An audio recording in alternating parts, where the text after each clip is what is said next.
Hey everybody, I'm Scott Wright, CEO of ClickArmor. And in case you don't know, ClickArmor helps businesses improve their employee proficiency at spotting phishing messages by 50%.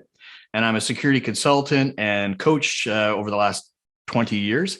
And I want to thank you for joining us today to cover some really important topics around becoming a cybersecurity champion. It's something that I've been thinking about doing for a while. And when I asked people about it, they thought it was a great idea. So as part of Cybersecurity Awareness Month, we're recording this in October 2021.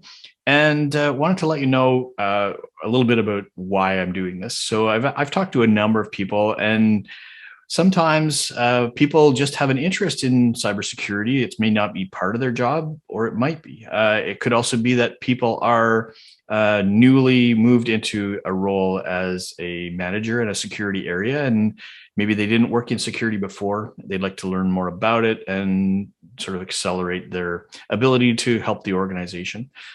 So there are a lot of different reasons why people might want to become a security champion. It's an unofficial title, and it's something that I think we all need, because businesses are under a lot of attacks these days from cyber threats. And beyond the basic cybersecurity awareness training that people get, you probably need a more constant attention and proactive initiatives that will allow the organization to grow. But from a personal point of view, you might also have a career goal of maybe becoming part of a security organization, or just trying to make sure that the organization is doing what it needs to stay secure. So all these are great reasons to become a cybersecurity champion. Like I said, it's an informal role. But I've been through, various different stages of my career where I've done some things, and I'll tell you about them in a little bit. But the real thing that I've come to realize is there are several different aspects to becoming a cybersecurity champion that I think, if I point out to you, will make it easier for you to be a contributor and to accelerate your role as becoming a trusted authority and the go-to person in an organization. So let's move on. And just before I do, actually, I just want to let you know at the end, there will be some things that I'll be sharing, free tools and tips and things that I think you'll be able to use immediately to accelerate your path through becoming a cybersecurity champion. So let's go ahead and dig right in. I'm going to tell you a little bit about my background, why I'm so passionate about this stuff, because I think it's relevant. A lot of the experiences I've had have kind of gone into this particular initiative of creating this roadmap. So I started out as an engineer, actually a technical guy, but I was a software product manager for a while at a security software here in Ottawa, a software company here in Ottawa called Entrust, and left there around 2001 and was doing security consulting. And I worked on some IT projects, technical stuff that we were assessing risks, and every risk report that came out had some unresolved risk. And almost every one of them had something about humans, whether it's people weren't managing their passwords properly, or they could be social engineered. But the real problem was that the scope of these projects wasn't to address those parts of the risks. And so they always were left unresolved. And so by 2008, 2009, I was starting to realize I think I'd like to do something about this and try and teach people about security awareness in general and security management. So I started blogging, I started podcasting, been doing a podcast called The Shared Security Show for over 10 years now. I'll tell you about that in a little bit. But along the way, I started doing training programs and learning about why security on the human side is such a challenge. And so we'll dig into some of those activities that I've done. But along the way, I've done some things that I didn't really pay off that much. I did a streetwise security zone website, which was to be for IT managers and security managers that wanted to collaborate on security. I thought that would be a thing.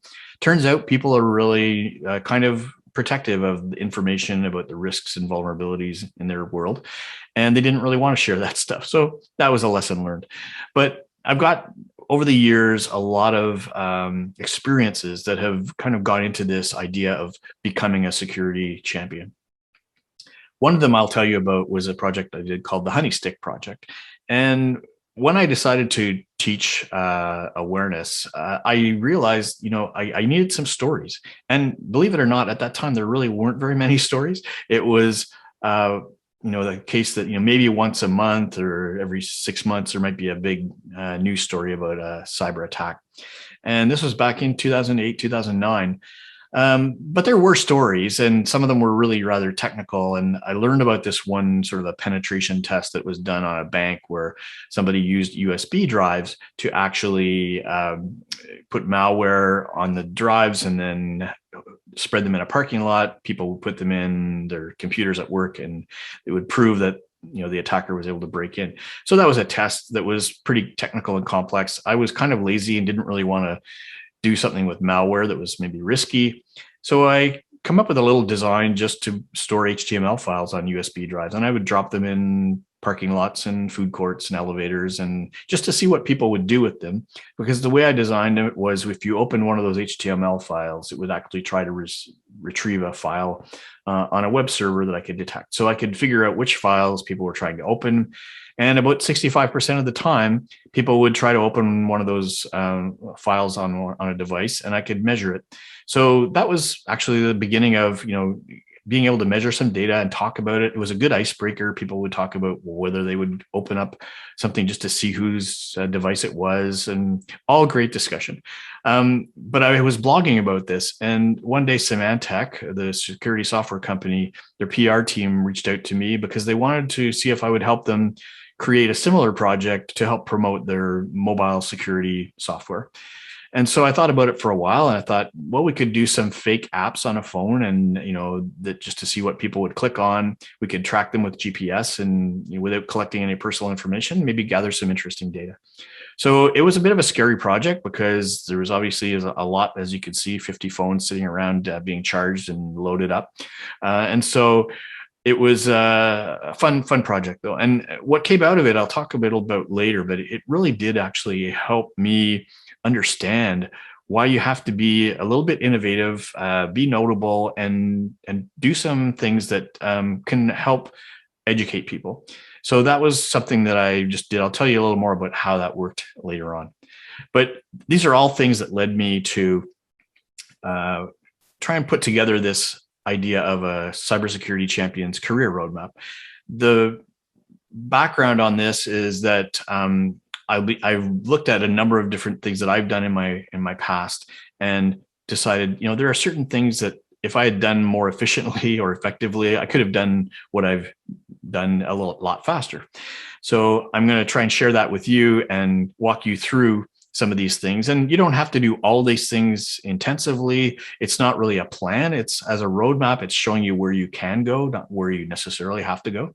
And you can dig into each area to the extent that you want. But I think that as you do these things, you'll build the authority and ability to contribute more from a cybersecurity point of view. So we'll start with looking at anecdotes and stories. That's really collecting knowledge about things that are in the news or things that you've experienced, maybe seen at work. It's really the ability to recognize, okay, this could be interesting to engage people. We'll talk more about how that works in a minute. The next thing is analysis, looking at risk management.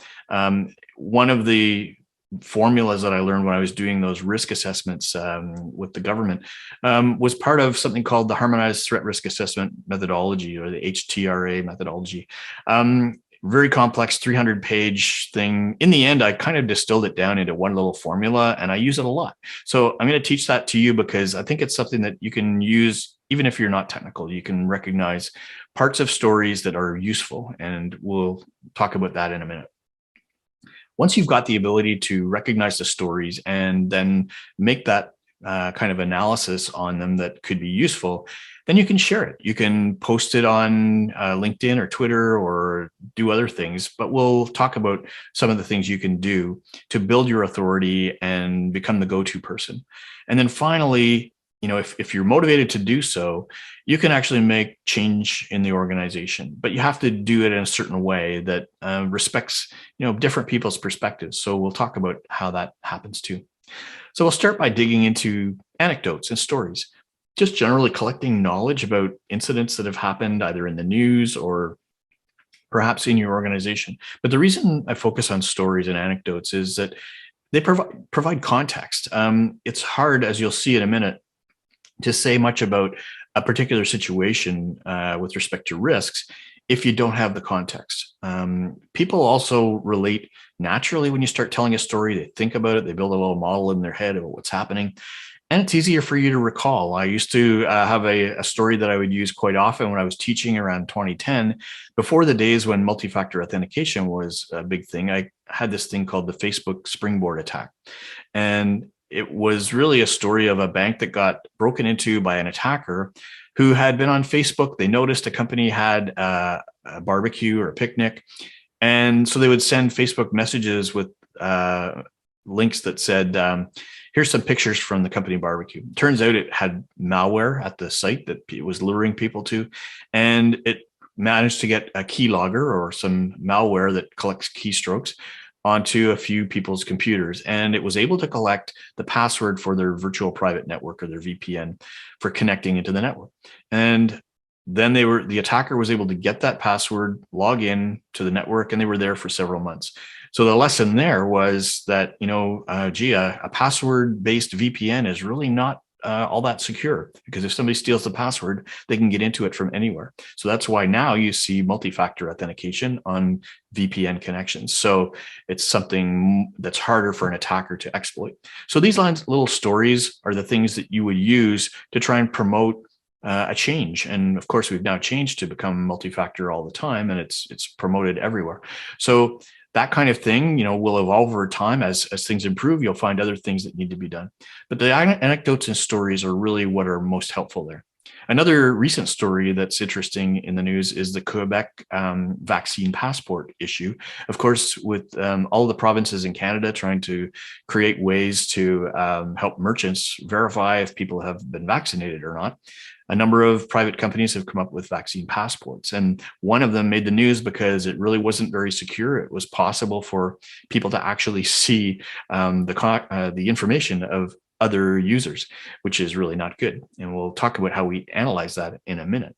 But it really just points out that it's important to have the right kind of story where you can identify the things that are important. And when there's a really good sort of aha moment or something surprising, it's really helpful. So this is a good example of a story that we might want to collect.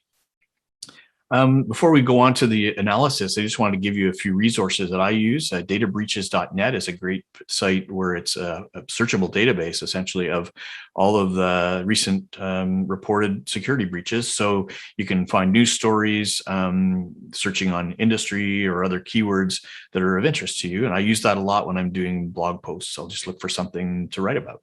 Other websites like ThreatPost and Ars Technica store different kinds of, write about different kinds of breaches or security stories, and you can categorize them and filter them. But they're easy to find recent stories on those sites. Ars Technica is much more technical, so you might not necessarily go there if you're not as technical. Podcasts are another way that you can actually pick up a lot of good information. I've been, as I said, on a podcast since 2009 with a guy named Tom Eston, and also another named Kevin Johnson. I haven't met either of these guys, but we've recorded hundreds of podcast episodes together, and kind of hope I don't meet them in person. It will break the pattern, but actually it's a lot of fun, and fun to learn about the different things. And I'm the least technical person on the call, so I'm always asking the question, so what does this mean to a business manager or to me as a person? What should I be doing? And so you get that perspective as well. I also have a podcast called Can I Be Fished that is just launched a while ago. There's several episodes out now, and we basically I invite a guest and we unbox a phishing message, look at what are the clues that we can decide this is probably not a good message. So it's a fun podcast and video on YouTube. One other thing I wanted to mention was books. You can read books, not necessarily to get stories. You can get stories from some of them. But what I found was there are a lot of good books around how to tell stories. Lead with a Story is one that I used to understand, you can tell a story in 3 sentences. If you can say, hey, here's something that happened. What did somebody then do about that to try and fix it, and what was the result.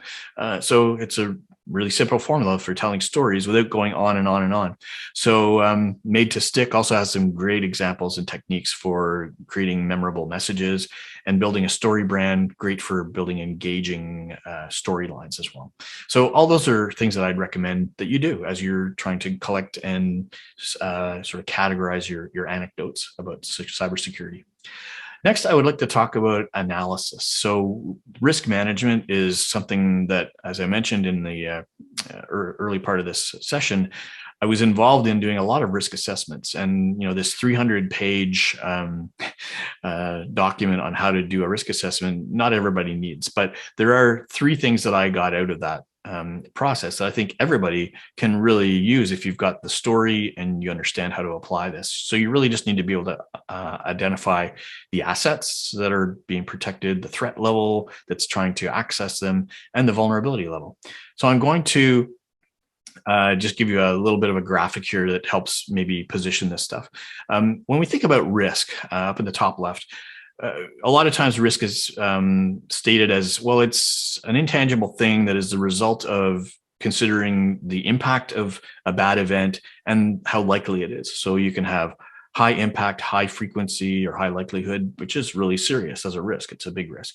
Or a low impact, low likelihood is almost not worth considering.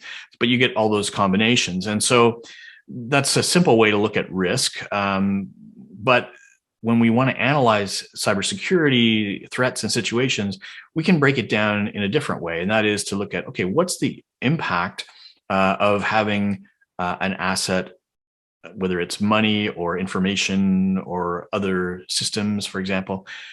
What's the impact of something being attacked and compromised? So whether it's a loss of confidentiality or corruption or changing changing values like fraud, or even just lack of availability and access. So any of those can impact, our losses, and that's of concern to us in cybersecurity. The next thing we'll look at that could increase the risk is the level of the threat. So in the HTRA methodology, one of the lowest threats that is listed is squirrels chewing through cables. So, we maybe don't need to consider those, but, very low tech people like what we call script kiddies who are just, taking free stuff off the web, trying to poke around at a website. They're not going to do a lot of damage, so they're not very capable. But then you get, higher capable people, and this guy climbing, Trump Tower had some skills, but maybe not elite in terms of being a thief. And then there's the elite hackers who have high capabilities. And this is an example of my buddy, Terry Cutler, who's an elite hacker in Montreal. And this was actually taken from a YouTube video that he did as a demonstration for Novell several years ago. But having, the idea of there is somebody we can identify who is a threat that was acting on those assets, trying to get to them. Elevated level of threat means an elevated risk. And I'm not going to go into too much detail here, but vulnerability is one of the hardest things for people to understand. It's what allows an attacker to actually get to the assets. So depending on the level of vulnerability, the threat will be more or less likely to be successful. So we look at the combination of asset value, threat level, and vulnerability and say, okay, how do we determine what the risk is? So the higher of each one, the higher the risk. And all we really need to do, without getting into detail of how we evaluate these things, is say, can we identify what the asset was? And in the vaccine case, for example, it's the personal information in the app. In the vaccine case, the threat didn't have to be anybody terribly sophisticated. Probably anybody who had an idea of how to manipulate URLs or web addresses might have been able to access that information. And then the real notable thing was they really didn't put a lot of safeguards in place. So it actually had a high level of vulnerability. So this is just something we want to be able to identify when we're looking at our stories. Is there an asset value we can talk about? Is there a vulnerability, or is there a threat that we can talk about? And which one is the most important in this story? So those are the things that I recommend we try and do. And one thing you'll notice, sometimes you'll see stories, a big news story about, there's a new threat that involves Microsoft Outlook or something like that. they're often not necessarily talking about a threat. They're talking about the vulnerability. And if you know this kind of formula, you can say, well, they're actually, what they mean is there's a vulnerability that an attacker could compromise, but nobody's actually broken in. There isn't anything that we can demonstrate as to how bad the risk was. So in a lot of cases, we have to be careful to choose the stories that are relevant and have those elements we can identify. There's lots more we could talk about on vulnerability, and feel free to contact me later. We can discuss. But once we've got that ability to analyze risks in a simple way, then we can actually go out and post things and connect with people, have discussions, build a network of people who are trusted in different parts of security. So people you can call on, or people who you might be able to help. So one thing you'll notice as you start to reach out to people is security professionals are really helpful. Everybody wants to help improve the state of cybersecurity in general. And so don't worry too much about being rejected. If you are, it's just because they're so busy, but that shouldn't stop you from asking to connect with somebody. But then take the time to make use of those stories and skills that you've got and start writing about them. Write some blog posts like I did. It's, you don't have to even post them. You can just write them up and say, someday maybe I'll write a book about this stuff. But it helps you formulate, the process of doing these analyses. And if you are able to write about them or post commentary on incidents on LinkedIn or Twitter, of course, with your organization's approval, you don't want to reveal any information that is potentially sensitive about them. So you can actually gain a lot of authority externally just by doing things online that show your skills and leadership. And then once you've done that, you can actually take the next step, which would be to try and make change within your organization. You have to have some level of authority and trust within the security community in order for management to actually listen to you. So the goal you should have really in trying to make change is to identify and connect with the stakeholders within the organization, whether it's in the business side or the technology or the production or R&D. They all have different perspectives on security, and they may seem like detractors or negative people with respect to security, but when you start to understand their vision, what they're trying to do, what their challenges are, and what's preventing them from getting what they want, you can start to realize why they might be negative about security. So you can start to break down some of those barriers. And that is actually helpful to management if you can mediate those things and try and move things along. So you can really just start by volunteering and helping to make suggestions. And if they see that you've got some authority and you know what you're talking about, they actually should listen to you. But one of the things that you will come across, because of the people that maybe have a negative view, they don't have all the perspective on why security is important.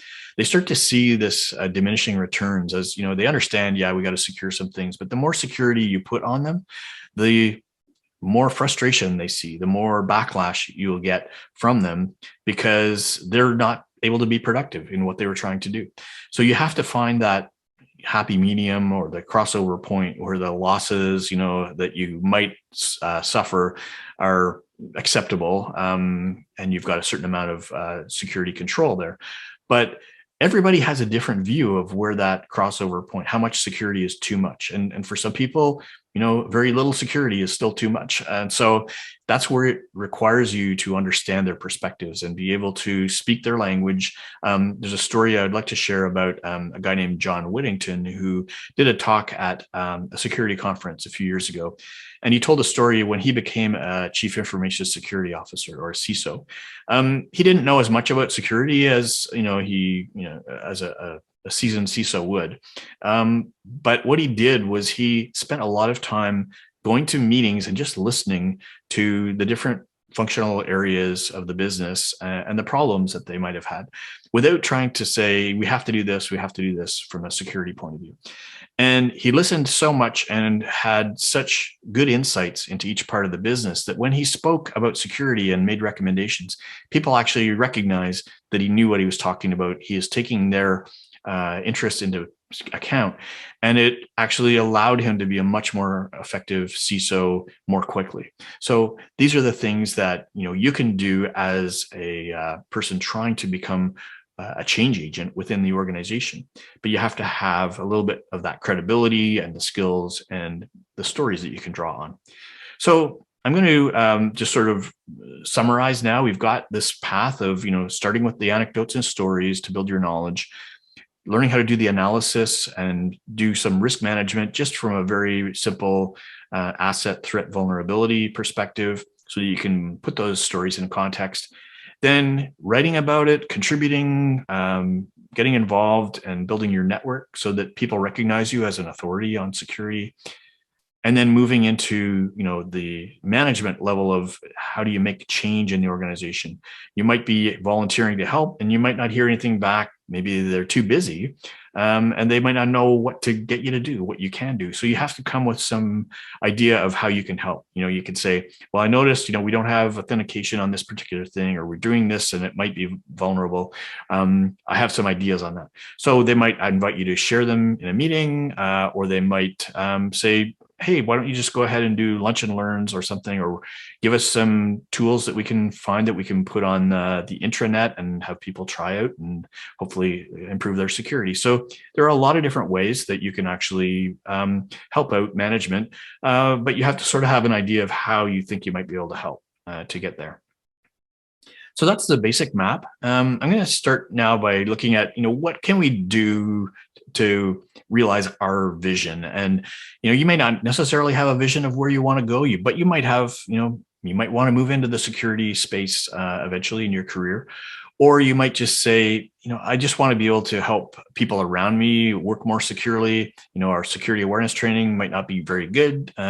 We do it once a year or whatever. Or even if it is good, you still need that extra attention and collaboration to be secure. So I wanted to share with you, the results of that honey stick project I told you about earlier. For Symantec, their goal was to raise awareness of their mobile security suite and why it's important to have security. In those days, in 2010 and 2011, there wasn't a requirement to have passwords or fingerprints to authenticate to your smartphones. And so there was a big risk there. And we were just really trying to illustrate this opportunistic threat that people might find your phone if you lost it and start going through your stuff.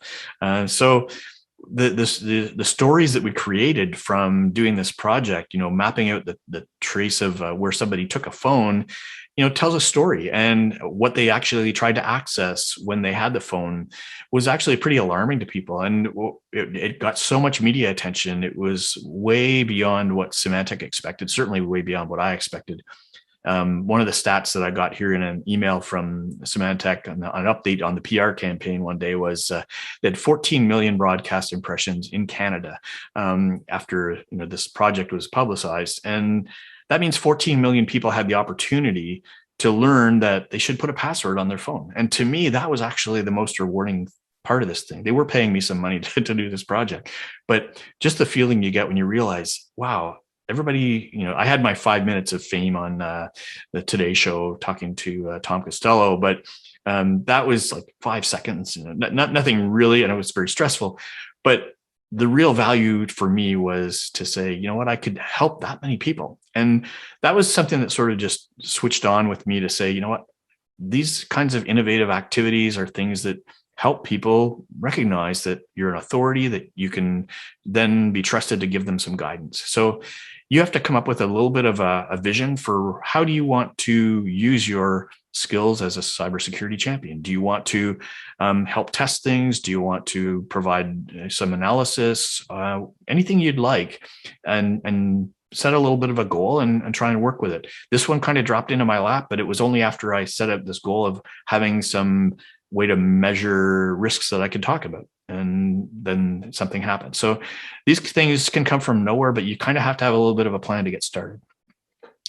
So with that, I wanted to give you some valid tips useful tips on how we can actually raise people's awareness in a quick and fun way. So there are a number of websites that I use to explain to people things like, have I been pwned? So this is it's not a typo. PWNED is actually a hacker term for actually hacking a site. So what happens with Have I Been Pwned is you can enter your email address that you use to log into most websites, and it will tell you if that email has been involved in a security breach, meaning that it's quite likely that the password you were using on that site has been compromised. It's been hacked, because once they steal the password database, it's not like the passwords were easy to read, but there are tools that allow an attacker over a period of time to eventually figure them out. As you know, they have an indefinite amount of time and they can be cracked, it's called.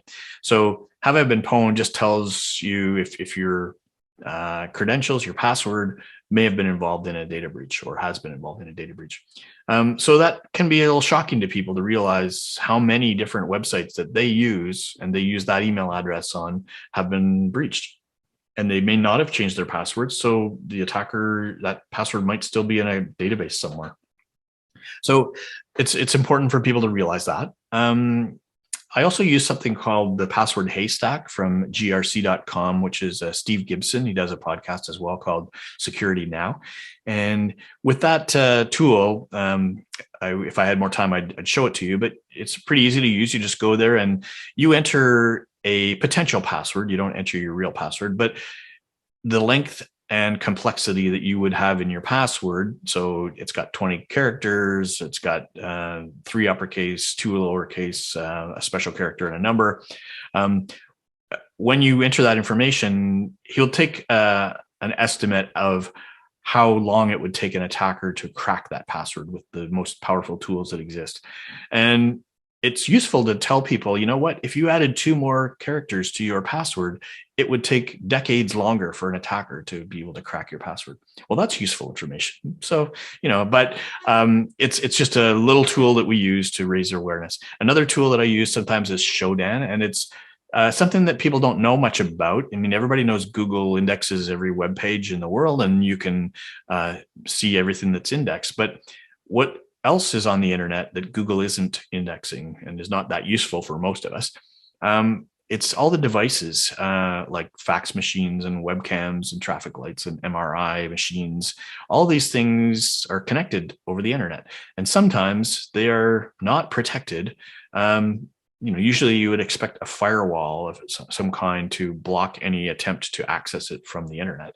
But a lot of times there aren't. And there are, stored queries on Shodan. You can just click a button and find what are the top things that people have found that are exposed right now. And so it's a useful tool to show, your webcam that you think is private is actually not secured, and people could be watching your webcam without you knowing it. So it's a little bit shocking, and something I want to talk about here is FUD, or fear, uncertainty, and doubt. And I think it's just one of those things where you're overemphasizing too much about the risks. And I've been accused of this as well. But I don't think that we're actually overemphasizing that much, because we really don't have control over security in any meaningful way in a lot of cases. So people really do need to kind of wake up, and we do have to show them some shocking things sometimes. The problem with that, though, is that you can be getting them to be overwhelmed. And, if you send them too much information about how much they're at risk, they just shut down and feel hopeless. So what we want to do is give them something that can help them assess their level of vulnerability and help them do better. So that's why we created Can I Be Phished, which is a self-assessment on our website. Anybody can do it. They can just go click in. You don't have to log in or anything. But it will let you go through one of our phishing simulation games, and it lets you choose whether or not a particular message is safe or suspicious. And then at the end, it gives you feedback. It'll say, well, you got 3 wrong or 4 wrong. And you can go and click on each one and see, I missed that, this Gmail address was pretty suspicious. Or I should have noticed that this domain name was spelled wrong. So that kind of feedback helps you realize, I could be looking for those things every time I'm checking an email. So it's a great little tool to raise people's awareness and maybe help them a little bit. That's just an intro to what we actually do with ClickArmor in terms of gamification. And so I'm a big advocate now because I've studied it so much, and there's such a perfect mesh of gamification to security awareness in general. And there are academic studies that show all the benefits of gamification, and they all perfectly align with the things that we need people to learn. One of them is we want to engage people. We know that games are engaging and interactive, so we can get people's attention at least for a minute, but we need it more than a minute. So we get them there, and then we have to do some interaction things. We have to make them think as they click through stuff, and that keeps them engaged. It actually helps reinforce some of the concepts. Then we can drive more improvement by having scores and leaderboards. And then beyond that, we can actually put them in a simulation environment where we can show them situations, rapidly that they might not be able to see except in the real world. Or you might have sent them a mock phishing message once a month with one of those examples, and maybe they got it, maybe they didn't, but it's really not that helpful in determining how vulnerable they are. So if we can put people in a simulation scenario where they have to exercise those skills in a meaningful way, and we actually can measure apples to apples, we can get that data and then report on it and just understand how vulnerable our team is. Sorry, small technical issue there. What I wanted to say was that I've been studying security awareness training programs for many years. And one of the problems that I saw, even with assessment programs like mock phishing attacks on employees to measure their vulnerability, was getting very, very thin data. There was not enough data there to really say for sure how well each employee was able to spot a phishing message. Well, when we built ClickArmor and we've got the gamified challenges and simulations, we have a lot of data now that consistently shows in businesses of 1,000 employees or more that they're getting 50% increase in proficiency to be able to spot a phishing message. And I think that's incredible because it's data that we've never actually had before. To me, gamification is just such a huge tool for security awareness that I think it's helpful for us as a cybersecurity champion to be able to use it to do outreach and educate people. Some of the feedback we've gotten both from the management level and from employees has been, very rewarding. From my point of view, it's exactly what we wanted. We wanted managers to see this as something innovative. And Holly at Techies said, she came from a learning management background and she'd never seen people adopt a course as quickly as the people in that organization did for ClickArmor. So that was awesome. And then Jonathan in Invest Ottawa was telling us, a bunch of us are teaming up to push the boss down on the leaderboard. So, lots of fun feedback like that from employees shows us that we're actually hitting the mark on this. So we really want to make sure people are aware that there's a lot more that can be done, and this can really accelerate your ability to do outreach and help the organization. So one of the things that I wanted to offer in return for you coming as we wrap up here, just to let you know that we have a few things that you can do for free, not just the security assessment, the Can I Be Phished? We can do Can I Be Phished in a way that lets you test just your team. And so we can give you a URL. You can take that, distribute it, have a bunch of people do it, and we'll give you a report on how many people got them all right, how many got 1 wrong, 2 wrong, 3 wrong, et cetera. And, a spoiler alert, probably 10% of them get all of them right. And so there's a lot of room for improvement, and that little test will tell you that. But beyond Can I Be Phished and the team-based assessment like it, we can actually put you in your own little site for a trial for some stakeholders. You can have them come in and try our phishing, our social engineering course, and some of the other courses that we have as well on the shelf. But you can also talk to us about gamifying your own content. If you have boring policies, I know you probably don't have boring policies. Well, actually, everybody has boring policies. We're not trying to regurgitate the policy guidance. We're trying to get people to remember 2 or 3 or 4 major points that we want them to know what to do on a daily basis if they're facing things, because they don't get that guidance anywhere else. So if we can put them in a gamified environment, it makes it more memorable, more enjoyable. So we can do a little free trial for your stakeholders, the people who would be evaluating this kind of a system or solution. And then we can actually talk to you about, customizing or creating some new games or lessons from your existing policies or your ideas. If you're a consultant working with many different customers, every customer has potentially different requirements. You might want to create a brand new game or lesson, or maybe base it on something that we have already, but just make some changes to it. So I'm happy to talk to you for 30 minutes or whatever, and just explore the ideas that you might have about doing some new kinds of gamified content. So with that, I'm going to just come back to the group as a whole and say, do you have any questions? I'm just going to peer over here at our question queue from people in the chat to see what people are thinking. Did you get anything out of this? Do you have questions? So Tyler in the Government of Canada recommends there's the Canadian Centre for Cybersecurity, which is awesome. They've got a lot of content. They're trying to help businesses be more secure. So part of the Cyber Center is actually the learning hub where I was doing a lot of training for government managers 10 years ago as well. So that's a great resource, especially for Canadian businesses, Canadian critical infrastructure organizations as well. Another question comes from George, talking about another aspect of security assessment is to see any deltas between the perspective of the business side of the organization versus the operational side. Yeah, absolutely. So a lot of times, the business may not be aware of, some of the technical or operational things. You might even have an R&D organization or some other part of the business that is non-traditional. And they may not have a view, or maybe they've got a lot of security data that nobody else has asked about. So it's really important, as you build those alliances, to look at across the organization and say, where can we dig deeper and get more relevant information and analyze it and come up with better solutions? Great question, George. From Nora, if our management is concerned about the optics of using gamification, what can I tell them to convince them that people aren't just playing games? That's a great question. And it is unfortunately a serious problem.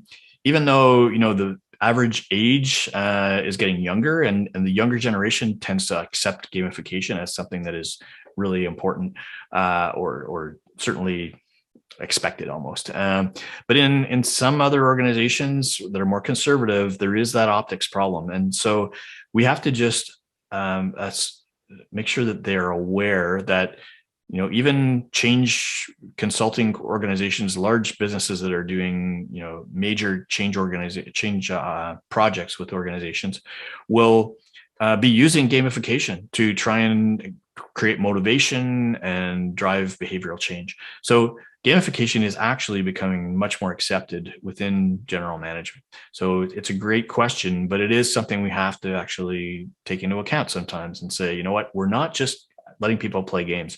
There are quite a few benefits I mentioned. I'll just sort of rhyme them off here. You've got the interactivity that engages people to start with and drives more concepts. They're always thinking as we click through these things. They're not playing the game just for fun. They're playing it to actually learn.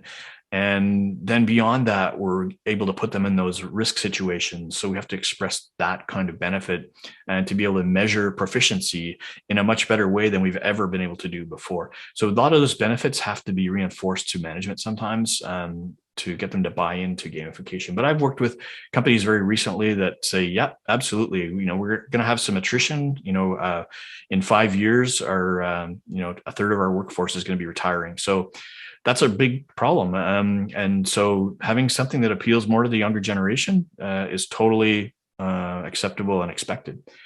And Janet says, we're a small organization, but how do we address, the techies versus the non-technical parts of the organization?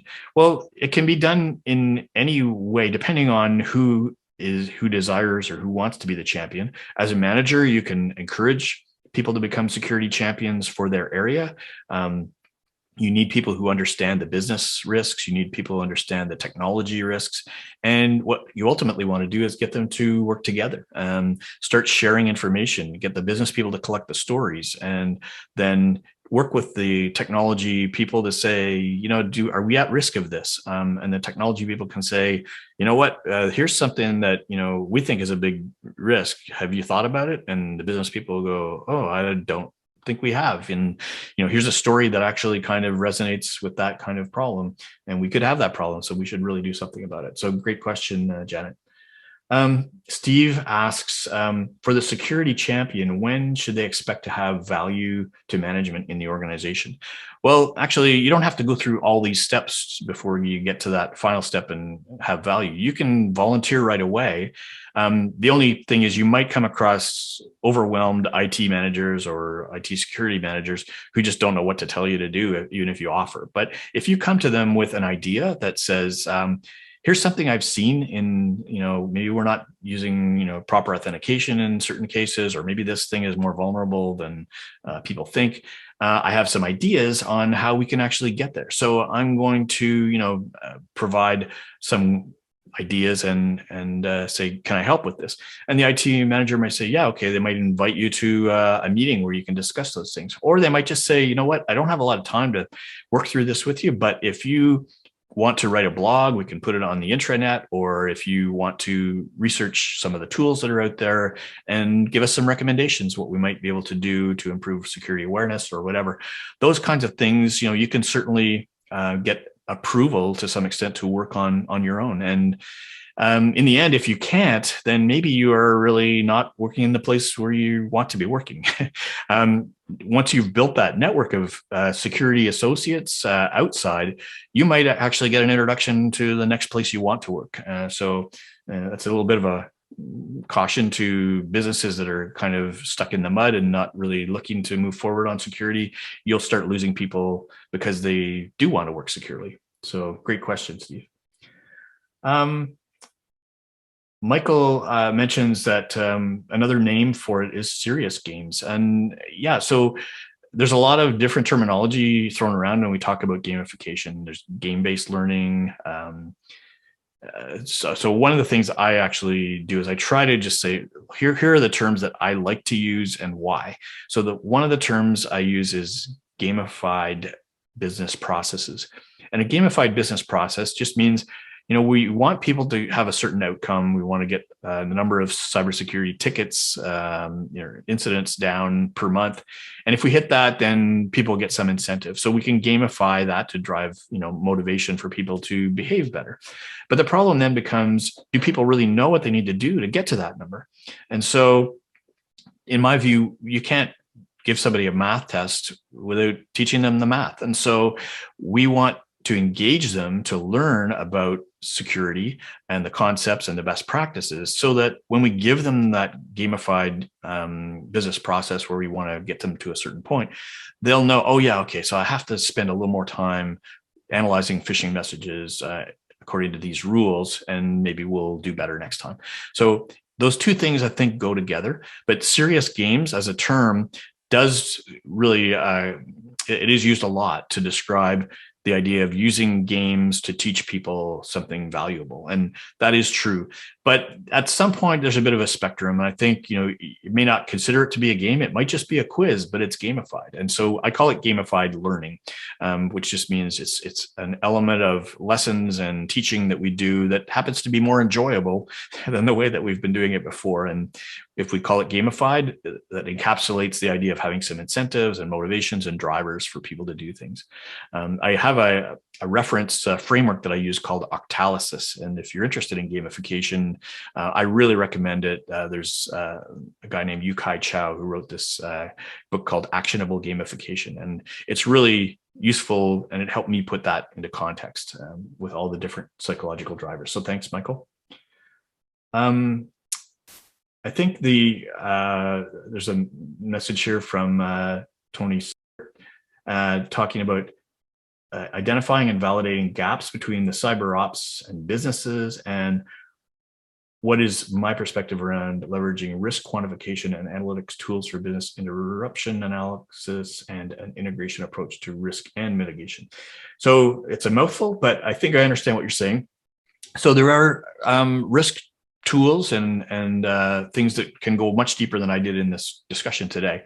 And typically they're used by the specialists in the areas of risk management. And I think much like I said before, if you can get people within a particular area to start thinking about cybersecurity and what are the stories and analytical things that we can bring together to identify those risks.